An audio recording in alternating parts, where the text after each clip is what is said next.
opened up Friday Night SmackDown. John Cena came out to boos and cheers and let's go Cena, and Cena sucked. It's going to be very interesting to see how the crowd react to him each week now. He was interrupted very quickly by Randy Orton, who just didn't want to let Cena talk. And then we had probably one of the best promos from both men in years. They shouted out the crowd, they shouted out the fact that 25 years for these two have been friends, mentors, enemies. But overall, it's just a weird wild world where Randy Orton is a good guy, John Cena is a bad guy. And Randy tries to belittle John and get down to why he is like this now and try and change him back and everything. And says mostly to John Cena, mate, you need kids. You need to be a father. You need to grow up. John decides to just belittle a dad in the crowd, saying he was a better dad than anyone out there for the last 25 years. He's been raising all these kids. People like that loser dad in that crowd. Kid your dad, loser. The kid decides to stick the finger up at John. The 6-year-old sticks the middle finger up. He goes, oh, real classy. Great promo again by Randy Orton, though. Randy said, this isn't who you're meant to be. If you're the real last champion, prove it to me right now and fight me for the championship. John Cena declines and says, no, I'd rather do it somewhere else. In your hometown of St. Louis. Backlash. So we are going to get Randy Orton versus John Cena, which has been billed as one last time at Backlash. Randy then drops Cena with an RKO, holds the championship high, and quite annoyed I couldn't get a better image of it because it was such a good picture. Will Randy Orton defeat John Cena at Backlash? I don't know. Does John win clean? Fraxiom is fine and head into SmackDown. They then had a match against Umberto and Angel, which was a really good match. And Fraxiom picked up their first win on the main roster. Randy Orton vs John Cena was made official for Backlash. Love the graphics for this. Can't wait for the match. But I don't think it's going to be that good of a match. It's going to be better with a storytelling. Tiffany time was next. Tiffany Stratton came out. And we all wondered, is Charlotte Flair going to interrupt her? Thankfully, it wasn't Charlotte Flair interrupted her. And Tiffany actually cut a pretty decent promo this week. I've always been a bit critical of her promo work, but this was a decent promo. She was interrupted by none other than Jade Cargill. Jade would interrupt her saying that she wants a shot at Tiffany Stratton because she's now done with Naomi. Spoiler alert, Naomi's not done with her. But we got the match, and it was a pretty solid match. Tiffany and Jade had a decent chemistry, actually. Tiffany missed the moonsault one, but I don't know if maybe that was for the actual story of the match, because then Jade was able to roll out of the way. And then we got the cool powerbomb from Jade. Then we got to the finish where Naomi came in and attacked Jade Cargill. That all happened instead down Tiffany Stratton. And then Nia Jax would drop Tiffany Stratton. Nia would hit her with an Annihilator, hold up the title. Nia Jax is back on TV. And then this is Tiffany Stratton's next feud. Which does make sense because they didn't really have a singles feud. Tiffany took the title off of Nia. Nia never got a rematch. Then they went into that tag feud kind of thing with Candice LeRae. Candice was nowhere to be seen on SmackDown. So, I guess it's not a match I'm interested in, but it's the match that has to happen. Tiffany needs to get a win. Solo Sikoa was next out with Jacob Fatu, the new United States champion. You don't know what I mean. And Jacob Fatu is definitely having enough of Solo now. Solo was trying to take credit for everything, saying, I'm the reason why Jacob got to the promised land. I'm the reason why Jacob Fatu is the United States champion. Jacob just took that mic off Solo and was like, no, you weren't. I said I'd win the championship with or without you. LA Knight would then come out and interrupt, calling his shot for a rematch at the United States Championship. Personally, I would have preferred LA Knight to go into bigger and better things, but I understand why we're still doing this. Drew McIntyre would then interrupt and have one of the greatest lines in wrestling history. Is it a Nepo wrestling company? By the way, high bloodline. Brilliant. Absolutely brilliant. He also claimed that he was going to go after John Cena first, but Randy Orton got there before him. He said he beat Randy 3 weeks ago, which in fact he did beat Randy Orton 3 weeks ago. So I did feel for Drew. There were reports earlier in the day that said Drew was going to get in the big push for a world title. I'm assuming that's not happening yet then. However, Drew McIntyre does want to face Jake Fatu for the United States Championship. And also the LA Knight does. So what's the simple solution? Well, very easily, a #1 contenders match, which Nick Aldis is set for later on. Jake versus Drew is the match I'm very much going to be excited for, though. That could be crazy. We then had the Women's United States Championship up next. It was Chelsea Green versus Zelina Vega. I'm going to give a short thing on Chelsea's reign. Michin, possibly someone else. Michin, B-Fab, Zelina Vega. Not the most memorable reign of all time, I'll be personally honest. The chase to get the title and how she won it was great. But she just kept facing Michin every single defense. So we needed something new. Zelina Vega would end up winning the Women's United States Championship after the referee decided to throw out both Alba Fire and Piper Niven, who were trying to cheat to help Chelsea Green win. Zelina would then reverse and hit the code red for the 1-2-3. She got a decent reaction, actually. I was quite happy for her to get a good reaction. But yeah, she's the new Women's United States Champion. This is the first time the women's mid-card title has changed hands. I'm interested to see what she does. Carmelo Hayes was backstage with The Miz. The Miz was talking him up, saying how big Melo is and got him an Andre the Giant gold chain. I mean, cool. If this means Melo's going to get a push, I'm fine with it. Alistair Black is back in WWE and he has his old theme song. Thank the Lord he didn't get Death Rebelled, at least this week. Because I swear this has happened before when Sheamus returned and he got Death Rebelled. And then when flipping, whatchamacallit, I can't remember who returned, but they get Death Rebelled. Hopefully this means he keeps the theme song, but I'm delighted.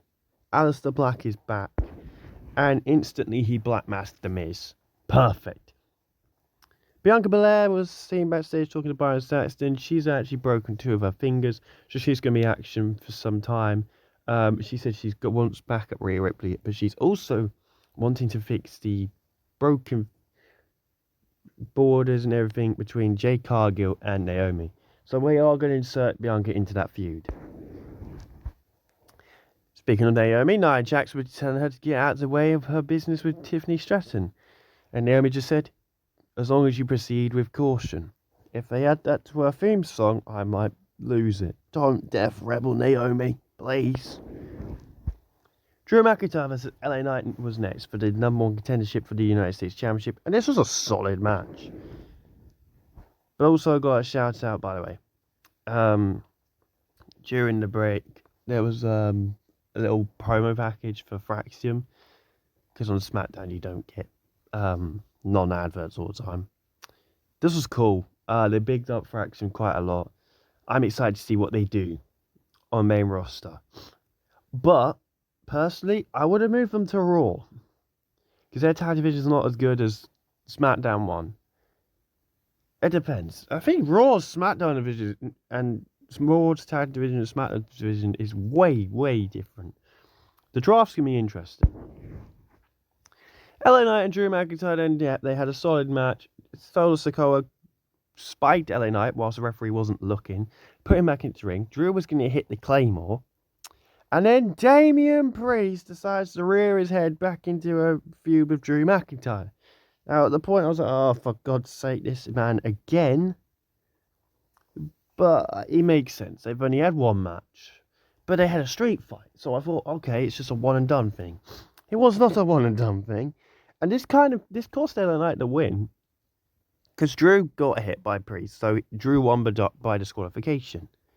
Damian Priest would then choke slam Drew through the announce table. Jacob Fatu would then decide to just dive onto LA Knight and Damian Priest on the outside. And then would hit mighty moonsaults on Priest and LA Knight in the middle of the ring. Jacob is so over. When he dropped Solo, oh my God, the reaction is going to be legendary. I'm so excited for Jacob's reign as champion tonight. Yep, John Cena and R-Truth came in contact backstage, and John Cena didn't drop R-Truth. Thank the Lord, there's still hope for John. Alistair Black is having his debut match, return match on SmackDown next week against The Miz.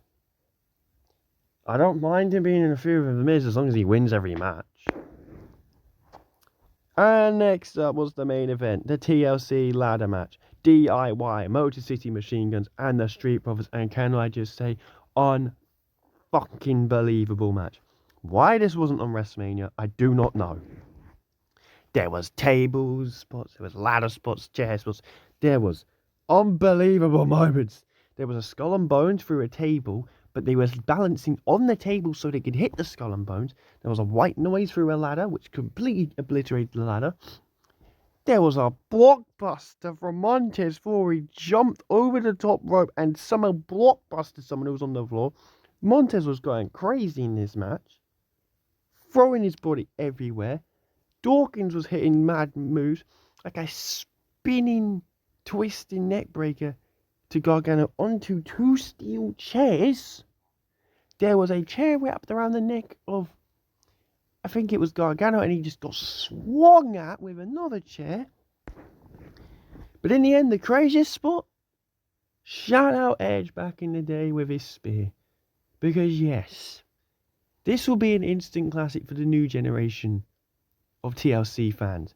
This will be the match people will remember. A spear from Dawkins off the fucking ladder through the table. Oh, heavens above, they create the classic. This will be in the records for ages. And it was on a SmackDown. Just a SmackDown, not on a WrestleMania.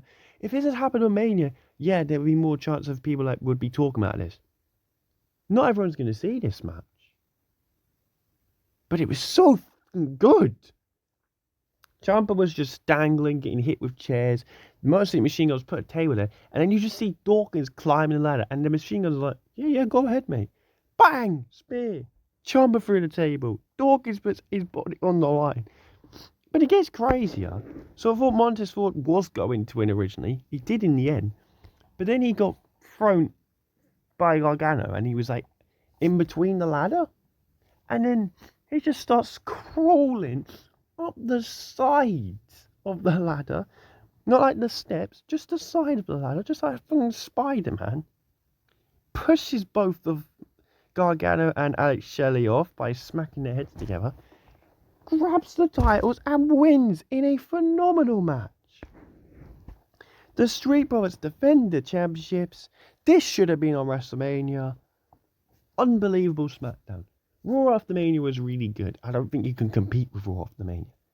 But the last 2 years, SmackDown After Mania has sucked. Raw After Mania has sucked for the last 2 years. This year we had 2 really good shows to build up to Backlash. Whereas now they've never put this much effort into Backlash. And I think one of the main factors is there is no actual control from The Rock from now on. Because he's not involved. No involvement from The Rock means we get good TV.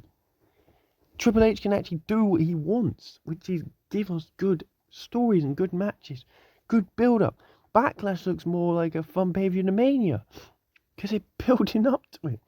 Yes, Cena and Randy's going to suck as a match, because they're both old. It's going to be finisher fest. RKO, kick out. Attitude adjustment, kick out. Avalanche, attitude adjustment, kick out. Avalanche, RKO, kick out. Shenanigans. If I see Travis Scott again, fucking hell, I will lose it. We're going to have a great match, maybe for Jacob for 2. Fatal 4-Way, Damian Priest, LA Knight, Drew McIntyre, Jacob for 2. We might have Dom versus Finn finally. We might have Bianca, not Bianca, we might have Rhea Io. I mean, for Christ's sake, if Rhea wins the belt, I'm going to lose it. Rhea can't win the belt again. But this was a great SmackDown. This was a great week of wrestling. I think NXT was probably the downer show, even though it was still good. The main event was good as well. But yeah, Fraxiom is now on SmackDown, waiting for the draft. But this was a really good show. So thank you all for watching. And yeah, I guess the build up to Backlash is legendary right now. Can they keep it rolling? I don't know. Bye for now.